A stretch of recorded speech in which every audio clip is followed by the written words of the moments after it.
नमस्कार मित्रांनो, आपण पाहणार आहोत मुख्यमंत्री माझी लाडकी बहीण या योजनेमध्ये काय बदल होणार आहे ते. आपण गेले 10-15 दिवस झालं बघत आहात.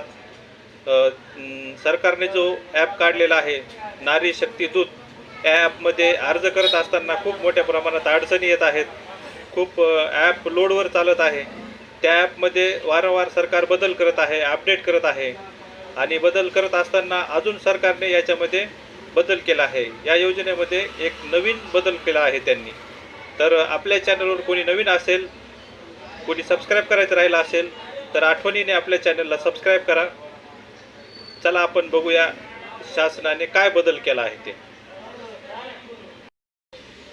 तुम्हाला तर माहीतच आहे, गेले 10 ते 15 दिवस झालं आपण माझी लाडकी बहीण या योजनेमध्ये अर्ज करत असताना आपल्याला किती मोठ्या प्रमाणात अडचणी येत आहेत. अर्ज करत असताना एरर येत आहे, ॲप लॉग इन होत नाही आहे, OTP सेंड होत नाही आहे, अशा प्रकारच्या अनेक अडचणी येत आहेत अर्ज करत असताना. आणि अर्ज करत असताना शासन वारंवार ॲप अपडेट करत आहे, त्याच्यामध्ये सुधारणा करत आहे.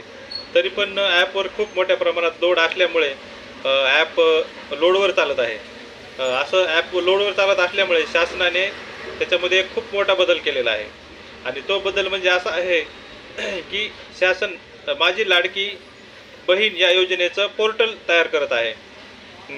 पुढील काही वेळातच किंवा पुढील काही दिवसामध्येच आपल्याला माझी लाडकी बहीण या योजनेचं पोर्टल तयार बघायला मिळेल. आणि या पोर्टलवर आपण ऑनलाईन ॲप्लिकेशन करू शकणार आहे, ऑनलाईन अर्ज करता येणार आहे. त्याच्यामुळे काय होईल, नारी शक्ती दूत या ॲपवरील लोड कमी होईल आणि इकडे काही आणि तिकडे काही, त्याच्यामुळे अर्ज करणाऱ्याला अडचणीला सामोरे जावं लागणार नाही, एरर येणार नाही आणि कुणीही या योजनेपासून वंचित राहणार नाही.